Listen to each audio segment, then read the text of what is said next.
अस्सलाम वालेकुम।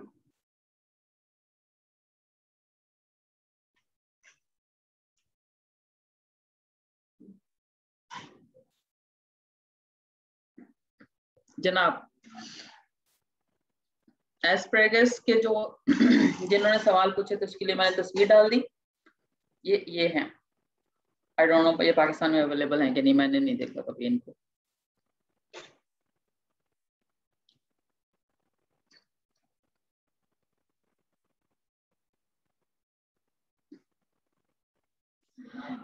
ओके। और किसी ने पेट स्कैन का वो पूछा था, इस क्या स्टैंड फॉर पेट, तो ये है इसका ऑस्ट्रॉन एमिशन टोमोग्राफी। और आमतौर पे ये कैंसर की आइडेंटिफिकेशन के लिए यूज किया जाता है, लेकिन बाकी चीजों में भी इसको यूज कर सकते हैं। तो स्टार्ट करें फिर हम।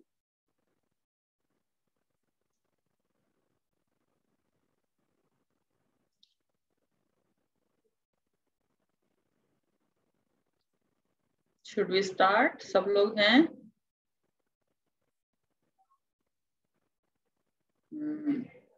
यस। ज्यादातर कैंसर के पेशेंट में ये है।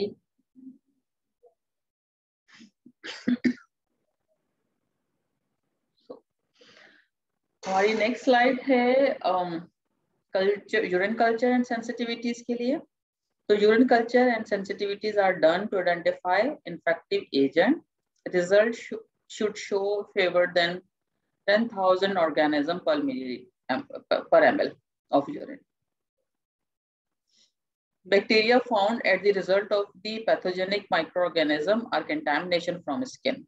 Count higher than 10,000 are considered diagnostic for infection. अगर क्योंकि यहाँ पे रिस्क ऑफ कंटामिनेशन बहुत ज़्यादा हाई होता है और यूरिन का जो सैंपल है वो मिड स्ट्रीम यूरिन हम कलेक्ट कर रहे होते हैं, लेकिन रिस्क है कि यहाँ पे कंटामिनेशन हो, तो एक उसके पैरामीटर सेट कर दिए हैं। जैसे कहते हैं कि अगर यूरिन में मोर देन 2 ऑर्गेनिज्म आए तो उसको भी कंटामिनेशन काउंट करेंगे, और अगर लेस देन 10,000 ऑर्गेनिज्म पर ml यूरिन है तो उसको हम इन्फेक्शन में कंसीडर करेंगे। ठीक है, यानी 1 and more than 2 organism and उसकी जो कॉलोनी काउंट्स है वो 10,000 पर ml के हिसाब से। So bacteria found are the result of the pathogenic microorganism or contamination from skin. Count higher than 10,000 are considered diagnostic for infection. Urine is easily contaminated if clean catch procedure, wiping the area with the cleansing pad and the capturing the urine midstream are not followed carefully. ठीक है, या people have poor hygiene. Urine specimen taken from the individual with a urinary catheter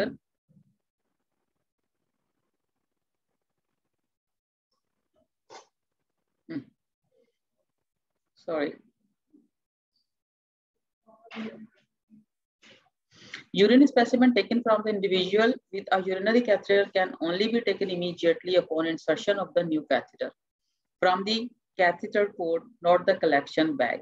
ठीक है, इसका एक तरीका है कि जब भी यूरिन कल्चर्स ले रहे होते हैं फ्रॉम द कैथेटर, तो कभी भी उसको कैथेटर बैग से डिटैच नहीं करते और कभी भी उससे पोर्ट से डायरेक्टली नहीं लेते। इसका एक सैम्पलिंग पोर्ट होता है, या तो वहां से लिया जाता है, या फिर उसको जो उसका कैथेटर और के अंदर जो एक दो हब होते हैं ना, एक जिसमें वाटर डाल के उसको वो करते हैं, इन्फ्लेट करते हैं बैलून को इंसर्ट करने के बाद, और एक पोर्ट जिसमें आप बैग यूरिन बैग अटैच करते हैं। उसके दरमियान में वाइट जंक्शन कहलाता है, वहां पे अल्कोहल से वाइप करके और वहां से यूरिन लेना चाहिए। ठीक है, बैग को कभी भी डिस्कनेक्ट नहीं करते फ्रॉम द कैथेटर, और कैथेटर के पोर्ट नहीं लेते हैं, उसमें रिस्क ऑफ इन्फेक्शन बहुत बढ़ जाता है।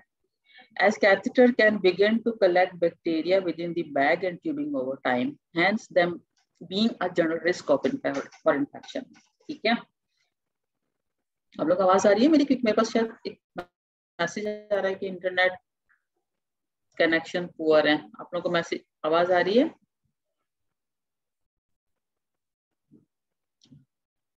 इन दी फ्रिंजी, फ्रिंजी कहाँ पे है इब्राहिम? नॉर्दर्न एरिया में।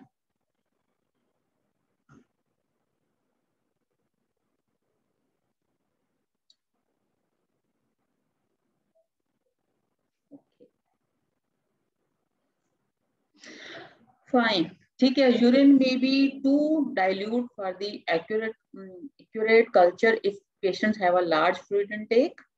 ठीक है, urine left are room temperature में begin to grow organism, so the result are not accurate. ठीक है, इस यूरिन के हवाले से बहुत ज्यादा केयर करने की जरूरत होती है, क्योंकि ऑर्गेनाइजर ये जल्दी कंटेमिनेट करता है, इसमें ग्रोथ भी जल्दी होती है। तो अगर इसको रूम टेम्परेचर में more than half an hour रखा जाएगा तो इसके अंदर मल्टीप्लिकेशन शुरू हो जाती है ऑर्गेनिज्म की। तो जो रिजल्ट आएगा वो फॉल्स पॉजिटिव रिजल्ट आएगा और मिस डायग्नोज होगा और मिसमैनेज होगा। मेडिसिन एक्सेसिव एंटीबायोटिक्स उसको दे सकते हैं। तो this is against the law of the antibiotic stewardship. तो अगर यूरिन कल्चर ले रहे हैं तो पोर्टर या जो भी लेके जाना है जिसने लेबोरेटरी में, वो सारी चीजें तैयार होनी चाहिए और इमीडिएटली इसको लेबोरेटरी प्रोसेस के लिए भिजवा देना चाहिए। लेकिन अगर ऐसा इन केस कि नहीं हो पा रहा है, पोर्टर नहीं है या भिजवा नहीं सकते हैं या ट्रांसपोर्ट करना है, गाड़ी से आउटसोर्स की करना है, तो उस सूरत में इसका टेम्परेचर मेंटेन करना जरूरी है, इसको रेफ्रिजरेट कर देते हैं। ठीक है, वो कहते हैं urine should not be refrigerate more than 2 hours before testing. अब 2 घंटे से ज्यादा भी रेफ्रिजरेट नहीं कर सकते। ठीक है, urine intended for the testing for the cytomegalovirus must not be refrigerated. अगर टेस्ट कर रहे हैं साइटोमेगालोवायरस के लिए तो फिर तो बिल्कुल भी नहीं करना है। When a urinary tract infection is suspected, sample for culture should be collected in a cup with the boric acid are stored at 4 centigrade temperature, because either procedure inhibit growth of the contaminated contaminant bacteria until the specimen gets to the laboratory, avoiding the possibility of the giving a false reading.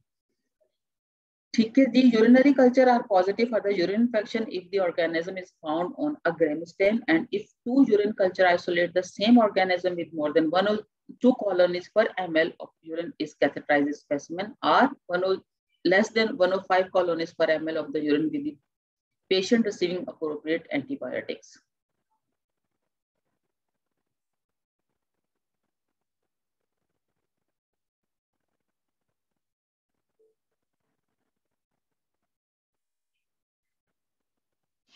Okay, Nadia, actually ये जो आपका जो urine culture sampling लेने का जो तरीकाकार है, इसकी एक वीडियो भी है, हम आपके साथ वीडियो शेयर कर देंगे तो ज्यादा आसान हो जाएगा। वैसे मैं रिपीट कर देती हूँ कि जो हमारे फोलिस कैथेटर आते हैं, अगर जो सिलिकॉन होते हैं, इसमें 3 पोर्ट्स होते हैं। वो 3 पोर्ट्स में से एक सैंपल पोर्ट होता है। ठीक है, एक के अंदर तो एयर उसका जो बैलून होता है उसको इन्फ्लेट करने के लिए एयर इंसर्ट की जाती है ताकि वो फिक्स हो जाए यूरिथ्रा में। एक के साथ यूरिन बैग अटैच होता है और एक सैंपल पोर्ट होता है जहाँ से यूरिन का सैंपल लिया जाता है। लेकिन अगर हम सिंपल लैटेक्स जो फोलिस कैथेटर है वो यूज कर रहे हैं तो उसमें 2 पोर्ट होते हैं। एक पोर्ट जिसमें एयर इंसर्ट की जाती है या वाटर इंसर्ट किया जाता है for the inflate of the balloon to fix the urethra Foley's catheter, और एक के साथ यूरिन बैग अटैच किया जाता है। अगर आपके पास ये सिंपल वाला फोलिस कैथेटर है तो उसको कैथेटर से ऊपर इसको क्लैंप करते हैं फॉर 10 to 15 मिनट्स, और उसके बाद एक सैंपल बॉटल ले लें, स्ट्राइल sample bottle, स्ट्राइल syringe, alcohol swabs और कुछ टिश्यू पेपर या कॉटन या गॉज पीस जो भी, ताकि ड्रिपिंग हो तो उसके अंदर उसको एब्जॉर्ब करा सकें। ठीक है जी,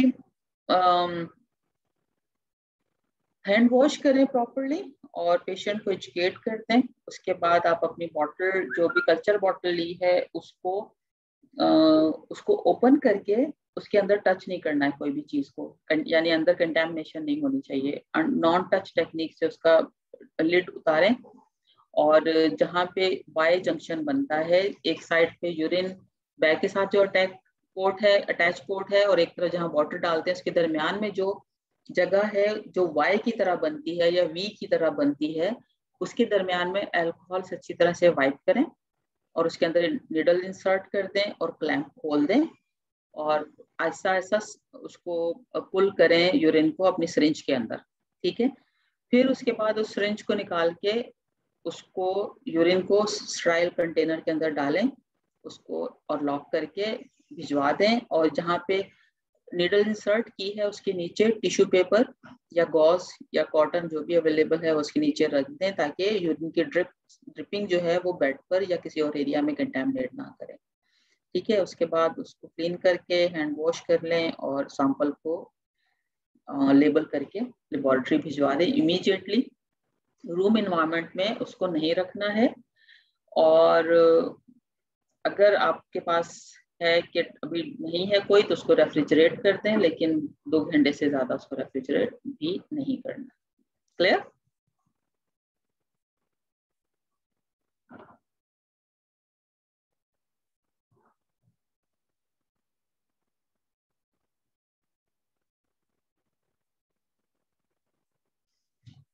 ठीक है जी। फिर आ जाता है हमारा urine dipstick test for the leucocyte, ठीक है, nitrates. The urine dipstick test for the leukocyte esterase and the nitrate is used as a quick and the inexpensive test to identify virulent material or bacteria in urine. However, this test is most predictive if there are high level of bacteria. The test for nitrates is more accurate than that for the leukocyte, and dipsticks that combine the two are the most accurate, while false positive is unlikely. False negative may occur when testing for nitrates if there is a diuresis that had reduced the level of the nitrates in the urine. Inadequate nitrates in the diet are infection caused by the enterococci and the acinetobacter, because these pathogens do not produce nitrates. Therefore, a high nitrate level is usually indicative of the urine infection, but the absence does not preclude a urinary tract infection. Because of false negative, a negative dipstick check should be confirmed through the urine analysis that include microscopic examination in the presence of the symptoms.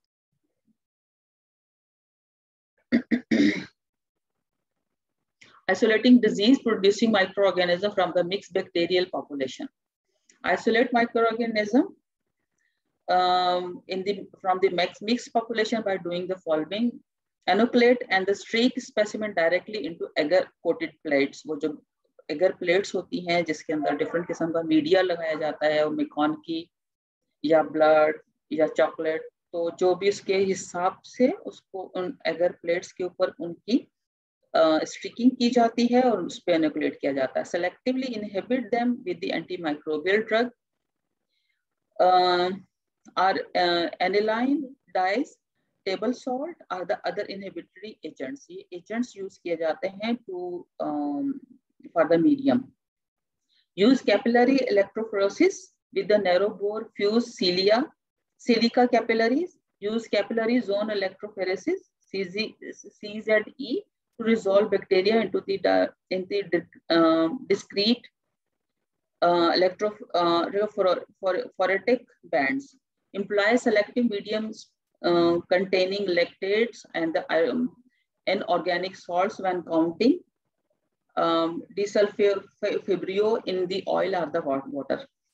अच्छा होगा कि अगर आप लोगों के यहाँ कोई microbiology की लैब्स हो तो आप उसको जरा विजिट जरूर कीजिएगा, जिसमें आप देखेंगे कि वो किस तरह से एनोकुलेट करते हैं या स्ट्रिकिंग करते हैं, मीडिया किस तरह से बनाते हैं, प्लेट्स को स्टराइल कैसे करते हैं, ऑटोक्लेव कैसे करते हैं, मीडिया की किस तरह से उसके अंदर प्रिपरेशन होती है और उसको किस तरह से डालते हैं, और फिर इसके बाद जब आइसोलेट करते हैं उनकी क्या टेक्निक होती है और उसके बाद उसको डिसइंफेक्ट किस तरह से किया जाता है. तो ये बहुत सारी चीजें हैं, उस वक्त क्लियर होंगी जब अगर आपको मौका मिले तो आप माइक्रो लैब में जरूर जाइएगा. और बीइंग इन्फेक्शन कंट्रोल आप लोगों को माइक्रो लैब के साथ वैसे भी दोस्ती रखने की जरूरत है, तो उनके साथ दोस्ती करें और विजिट करें और उनसे ये सारी चीजें जरूर सीखें, ये बहुत हेल्प करेंगी आपको.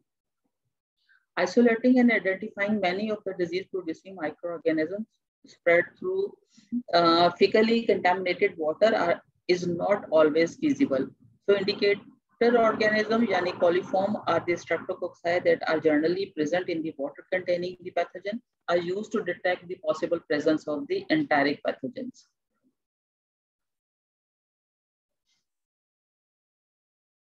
सैम्पलिंग एट रेगुलर इंटरवल कब कब होना चाहिए? A patient's blood, sputum, urine or stool samples may be collected to regular interval or over hours or days.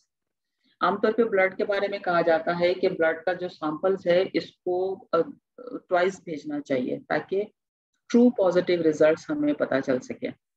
इसी तरह से आपने देखा होगा कि AFP स्मेयर जो किया जाता है for the detection of the mycobacterium, वो AFP के 3 सैंपल्स भिजवाए जाते हैं डिफरेंट डेज में, यूरिन का भी और स्टूल का भी। तो इस तरह के जो एक तो ये भी देखा जाता है कि हमें ट्रू रिजल्ट्स मिल सकें, और उसके साथ साथ जब एंटीबायोटिक स्टार्ट कर दी जाती है तो इसको भी आइडेंटिफाई करने के लिए कि अब ऑर्गेनिजम्स के क्या हालात हैं, रिपीट किए जाते हैं कल्चर टेस्ट भी। This is primarily to recover microorganism for the diagnostic purpose और follow the patient's progress. Likewise, air and water can be sampled for the microorganism in the air or water to check for pathogens and their flow. इसी तरह से हम अपने hospital की जो environment होती है उसको भी चेक कर रहे होते हैं, लाइक जैसे आइसोलेशन, नेगेटिव प्रेशर है सॉरी, या हमारे ऑपरेशन थिएटर्स जो है वो पॉजिटिव प्रेशर में होते हैं, तो हम ये देखते हैं कि वो एयर की जो प्यूरिफिकेशन है वो सही प्रॉपर हो रही है कि नहीं हो रही, तो हम एयर सैम्पलिंग करते हैं। और हॉस्पिटल के वाटर्स को भी कंटिन्यू चेक किया जाता है ताकि वाटर के अंदर कोई कंटेमिनेशन ना हो। तो ये सारी चीज़ों करने के लिए भी एक पीरियड टाइम सेट कर लिया जाता है, लाइक जैसे इंडस हॉस्पिटल में हर महीने पानी चेक होता है, ड्रिंकिंग वाटर भी, और हर 3 महीने बाद जो आम जो वाटर यूज किया जाता है उसको चेक किया जाता है। आउटब्रेक खुदा ना खास्ता कोई हो तो हम एयर सैम्पलिंग भी करते हैं उन रूम्स की जहाँ पे HEPA फिल्टर्स होते हैं, और ऑपरेशन थिएटर की रेगुलरली ट्वाइस इन ईयर कर रहे होते हैं।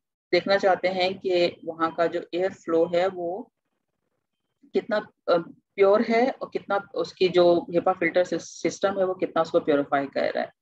तो sampling is done at interval because there may be insufficient colonization at any particular stage of the infection or contamination to collect sufficient microorganisms. Another reason is that the periodic collection can build a picture of the stage of the disease or the contamination based on the changes population of the pathogen revealed.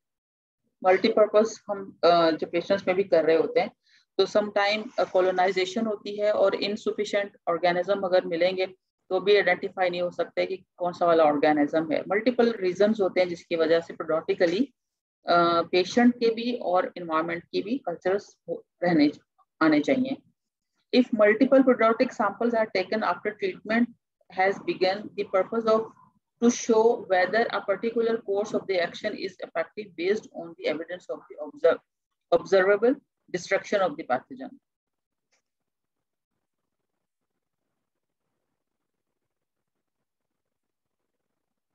Difficulties in obtaining rapid confirmation of the communicable diseases. Positive confirmation of the communicable diseases like whooping cough, legionnaires, bird flu, tuberculosis, or SARS is gained by the culturing sample taken from the patient who are suspected of being infected. Waiting to see if the bacteria or virus, in the case of the SARS, अगर SARS है तो grow can take weeks. There are now never faster ways of establishing confirmation through sensitive molecular tests, जैसे कि हम PCR वगैरह करा रहे होते हैं. However, they are in their early stage and too often are providing erroneous results. Many of the new molecular tests give rapid results but are technically demanding, and each laboratory may do them in its own way. There are no good estimate of their error rates, but their may very sensitivity makes false positive likely. Like मैंने अभी बताया था कि जैसे जो Covid testing हम कर रहे थे तो उसका जो शुरू में जो एरर रेट था वो 35 रखा गया था कि उसकी जो ट्रू पॉजिटिव रिजल्ट्स हैं वो 65 हैं और फॉल पॉजिटिव रिजल्ट्स उसके 35 हो सकते हैं। तो लेकिन इसके साथ डे बाय डे चीज़ों के अंदर एडवांसमेंट आती जाती है और चीज़ें बेहतर होती जाती हैं, टेक्निक्स भी, और उसका जो मीडिया उसको यूज किया जा रहा होता है उसको भी, और जो सैम्पलिंग टेक्निक होती है वो भी इम्प्रूव होती है, लोगों की एक्सपर्टीज भी बढ़ रही होती है। तो फॉल्स पॉजिटिविटी या स्पेसिफिसिटी या सेंसिटिविटी का जो रेट है वो बेहतर होता चला जाता है। कल्चर कंटैमिनेशन क्या होती है? Anywhere from 10 to 60% of all cell cultures में be contaminated with the mycoplasma. ठीक है, हमेशा हम एरर रेट रखते हैं अपनी किसी भी चीज के अंदर। कभी भी हम 100% श्योर नहीं होते कि जो हम काम कर रहे हैं वो 100% हम इस पे श्योर है कि ये सक्सेसफुल। हमेशा थोड़ा सा एरर रेट निकाला जाता है। ठीक है, तो कहीं पर भी जो सेल कल्चर्स किए जाते हैं उसको 10 to 60% उसके अंदर कंटैमिनेशन का रिस्क होता है, because of its minuscule size. बहुत ही छोटा सा साइज होता है जिसकी वजह से can pass through the filter use to sterile tissue culture reagents. जो भी रिएजेंट्स यूज किए जाते हैं माइक्रोबायोलॉजी रिजल्ट उसको देखने के लिए, टेस्टिंग के लिए, तो अगर बहुत ही माइन्यूट साइज के ऑर्गेनिजम्स होते हैं तो वो हो सकता है कि वहां से फिल्टर हो जाए। Mycoplasma contamination may never be eradicated since they are immune to the usual antibiotic that work by the attacking cell wall, something which Mycoplasma lacks. Tissue culture are the vulnerable to contamination through a number of the routes, like careless handling of the pipettes or flasks, जो कि use की जाती हैं laboratory में, dust from the skin, hair or clothing, और अगर अच्छी तरह से हाइजीन सही नहीं है या प्रॉपरली कवर्ड नहीं है बॉडी पार्ट्स, तो उस सूरत उसकी वजह से भी कंटैमिनेशन हो सकती है। प्लस अगर क्लॉथिंग जैसे गाउन्स जो है वो काफी अरसे तक वॉश नहीं किए जाते और मुसलसल हॉस्पिटल में आकर पहने जाते हैं और इस्तेमाल हो रहे होते हैं, तो ये भी एक सोर्स बन सकता है कंटैमिनेशन का। एरोजोल्स फ्रॉम द टॉकिंग और कॉफिंग, जब भी लेबोरेटरी में आप जाके देखेंगे तो माइक्रोबायोलॉजिस्ट जब अपनी आइसोलेट कर रहे होते हैं ऑर्गेनिज्म को या स्टिकिंग कर रहे होते हैं ऑन दी प्लेट्स, तो वो बात नहीं करते, वो मास्क पहनते हैं, बात नहीं करते हैं, ज्यादा मूवमेंट नहीं करते हैं, किसी चीज को एजिटेट नहीं करते हैं, क्योंकि ज्यादा बात करने से, कॉफिंग करने से हमारे अपने जो ऑर्गेनिजम्स हैं, जो हमारी अपनी बॉडी का फ्लोरा है, वो भी उस वहां पे एरोजोल्स बन सकते हैं, वो जाके प्लेट पे जाके सेटल्ड हो सकते हैं और फॉल्स पॉजिटिव रिजल्ट्स दे सकते हैं। Dirty or ineffectively sterilized storage condition, जहाँ पे सारे सैंपल्स रखे गए हैं, अगर वो डर्टी एरिया है, प्रॉपरली स्टराइल नहीं किया गया है, तो वहाँ पे भी एक वजह हो सकती है कि वो चीज़ों को और सैंपल्स को कंटैमिनेट करें। इवन कि आपके जो स्टराइल कंटेनर्स होते हैं या स्टराइल सिरिंजेस हैं या जिससे भी सैंपलिंग की जा रही है, उनकी स्टोरेज अगर किसी हाइजीनिक एरिया में नहीं है तो उस सूरत में भी इन्फेक्शन वो कंटैमिनेशन हो सकती है। इसके अलावा लेबोरेटरीज के अंदर क्योंकि ये सारे ऑर्गेनिज्म एक जगह पे जमा किए जाते हैं, तो लेबोरेटरी का भी एक पूरा सेट क्राइटेरिया होता है कि उसकी क्लीनिंग एंड डिसइंफेक्शन कैसे होगी और उसको किस तरह से क्लीन एंड डिसइंफेक्ट रखा जाएगा ताकि वहाँ की एनवायरनमेंट का कोई ऑर्गेनिज्म प्लेट में आइसोलेट ना हो जाए और फॉल्स पॉजिटिव रिजल्ट्स ना दे। इसके अलावा अदर इंस्ट्रूमेंट्स इसके अंदर कल्चर कंटैमिनेशन के अंदर रोल प्ले कर सकते हैं। Often the contamination is not immediately apparent, lacking visible turbidity or changes in pH, and the erroneous data can be the result because prokaryotic changes nucleic and the synthesis, membrane antigenicity, growth rate, interferon production, and enzyme kinetics and the cellular metabolism जो है वो time ले रहा होता है और उसके साथ उसकी ग्रोथ होती है और वो बाद में हमें आइडिया होता है कि इसके अंदर कंटैमिनेशन हो रही है। तो इसीलिए QC टेस्ट किया जाता है, क्वालिटी एश्योरेंस टेस्ट होते हैं जो कि लेबोरेटरीज में किए जाते हैं ये देखने के लिए कि इसके अंदर कंटैमिनेशन रिस्क कितना है, और उसका एक अगर एक बेंचमार्क से ऊपर आ रहा है तो फिर उसको रीवैल्यूएट किया जाता है कि कहाँ पे चीजों को हम देखकर उसको बेहतर कर सकते हैं, उसको इम्प्रूव कर सकते हैं।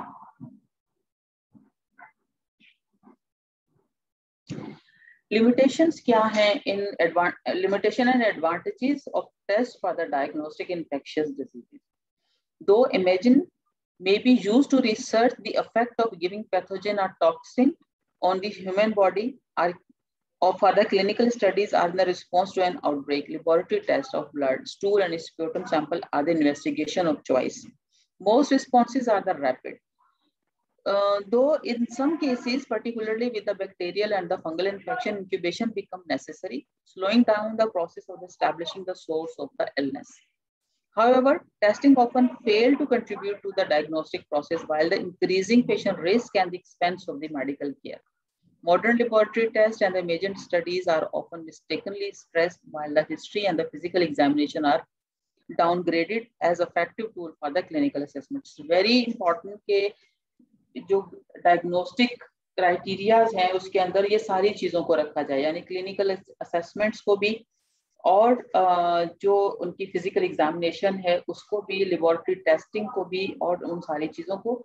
लेकिन जितना ज्यादा टेस्टिंग पे हम डिपेंड करेंगे उतना ही ज्यादा जो एक कॉस्ट लोड है वो बढ़ता चला जाएगा।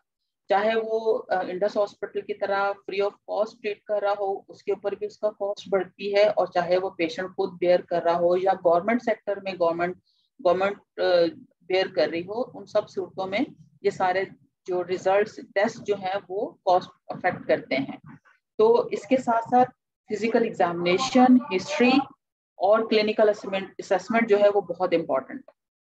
पेशेंट की जो ऑब्जर्वेशन है, जब हम पूरा हेड टू टो असेसमेंट सीख रहे होते हैं तो उसमें सारी सबसे पहली जो चीज आ रही होती है वो आपकी ऑब्जर्वेशन आ रही होती है। तो ऑब्जर्वेशन इज वेरी इंपॉर्टेंट। जब पेशेंट का राउंड करने जाएं, बीइंग इन्फेक्शन कंट्रोल की बात करूंगी, तो एक ही नजर में हम पेशेंट को देख सकते हैं कि ये पेशेंट कहीं सेप्सिस में तो नहीं जा रहा। सेप्सिस के क्लियर कट ऑब्जर्वेशन में जो साइंस आ रहे होते हैं वो ये कि पेशेंट डल होगा, लेथार्जिक होगा, ड्राउजी होगा, स्लीपी होगा, एक्टिव नहीं होगा, एक डलनेस की लुक आ रही होती है उसके चेहरे पे। तो उसको उसकी ऑब्जर्वेशन के बिहाफ पे आप बाकी सारी चीजों को, उसका ब्लड प्रेशर देख लें, उसका टेम्परेचर देख लें। सम टाइम पेशेंट जो है वो हाइपोथर्मिक होगा, सम टाइम हाइपरथर्मिक होगा, ब्लड प्रेशर्स भी उसके डाउन साइड पर हो सकते हैं, ग्लूकोज लेवल्स उसके नीचे साइड पर जा सकते हैं। तो बहुत सारी ऐसी क्लिनिकल असेसमेंट्स और फिजिकल एग्जामिनेशन पे हम बहुत सारी चीजों को फाइंड आउट कर सकते हैं, जिसपे हम अपने ये सारी चीजें की मनी सेविंग भी कर सकते हैं। तो ये इसके एडवांटेजेस भी हैं और लिमिटेशंस भी हैं जिसको हमें देखना होगा। This is and question, any question?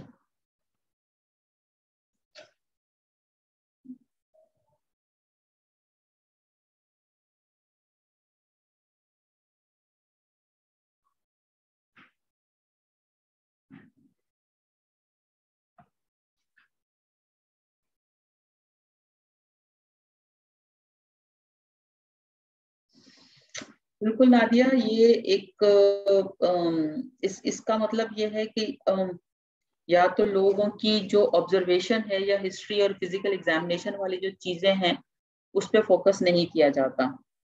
तो बहुत जरूरी है कि इनके ऊपर फोकस किया जाए। बल्कि इंडस हॉस्पिटल ने तो अपनी एक गाइडलाइन भी दी हुई है कि कितना आपको अवॉइड करना चाहिए अननेसेसरी लैब्स के हवाले से। इसमें से ना सिर्फ के पेशेंट के लिए पेन का बाइस होती है ये सारी चीजें, और बल्कि हॉस्पिटल की कॉस्ट भी जाती है अच्छा खासी।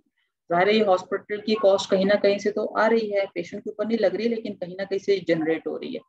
और अगर उसके लिए जरूरी है तो जरूर करवानी चाहिए, लेकिन अगर जरूरत नहीं है और फिजिकल असेसमेंट और उन सारी चीजों के ऊपर देखा जा सकता है तो उसको जरूर देखा जाना चाहिए। ठीक है, तो आज का सेशन खत्म है और हमारी माइक्रोबायोलॉजी का भी मॉड्यूल कंप्लीट हो गया है। आप लोगों को फर्दर कल का सेशन प्लस माइनस है, हो सकता है कि कोई टॉपिक मुझे रीअसेस करना पड़ेगा। कोई टॉपिक अगर रह गया है तो हम आपका कल का देंगे, अगर नहीं तो कल और अगला वाला एक दिन आप लोगों का स्टडी टाइम होगा, उसके बाद आप लोगों का इस पे क्विज होगा। तो आप लोगों को क्विज के लिए तैयारी करनी है। जो पिछले लेक्चर्स आपके अब तक हुए हैं, जो रिकॉर्डेड लेक्चर्स आपने सुने हैं शबनम के, वो भी आपने दोबारा से सुनना है, इसको देखना है। और जो मेरे लेक्चर्स हैं उनको भी आपने दोबारा से देखना है। ऑर्गेनिजम्स को आपने फोकस रखना है, क्योंकि हमारा सारा गेम ऑर्गेनिजम्स के ऊपर है। उसको आप जरूर देखिएगा। और इंशाल्लाह सून आपकी डेट अनाउंस हो जाएगी for the first module quiz के लिए। ये एक आपका अच्छा एक्सपीरियंस रहना चाहिए इंशाल्लाह, और होप कि आप लोग अच्छा करेंगे। जी बिल्कुल, तमाम माइक्रोबायोलॉजी कोर्स जिसमें आज का भी लेक्चर शामिल है, ये सारी इसके अंदर होगा। और कल के लिए मुझे अभी फाइनल नहीं कर रही हूँ, कल के लिए मुझे प्लस माइनस है, मुझे देखने दें। फरहान आपको इंशाल्लाह नहीं कल नहीं होगा, नेक्स्ट वीक में होगा राबिया, नेक्स्ट वीक में, लेकिन डेट आपकी पहले अनाउंस कर दी जाएगी, आपको स्टडी टाइम दिया जाएगा और आपने इस पे मेहनत करनी है, ठीक है। और जो हमारे प्रीवियस बैचेस है ना, वो सबसे ज्यादा इसी में परेशान होते थे, माइक्रोबायोलॉजी में। जी अकॉर्डिंग टू स्केड्यूल ही होगा, कोशिश हमारी पूरी ये होती है कि हमने जो स्केड्यूल रिलीज किया है उसके हिसाब से हो, लेकिन कभी कभी आगे पीछे चीजें हो जाती हैं, तो कभी कभी आगे पीछे 1-2 दिन का डिफरेंस आ सकता है। कल की क्लास के हवाले से रोमियो मैं बताती हूँ आपको, फरहान आप लोगों को मैसेज कर देंगे इंशाल्लाह।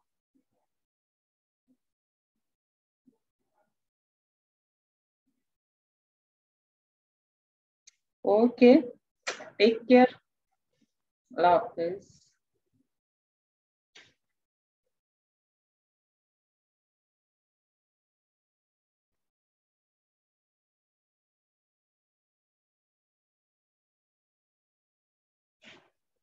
जी बिल्कुल, कौन सा ऑर्गेनिज्म कैसे करता है बिहेव, ये सब आपने देखना है।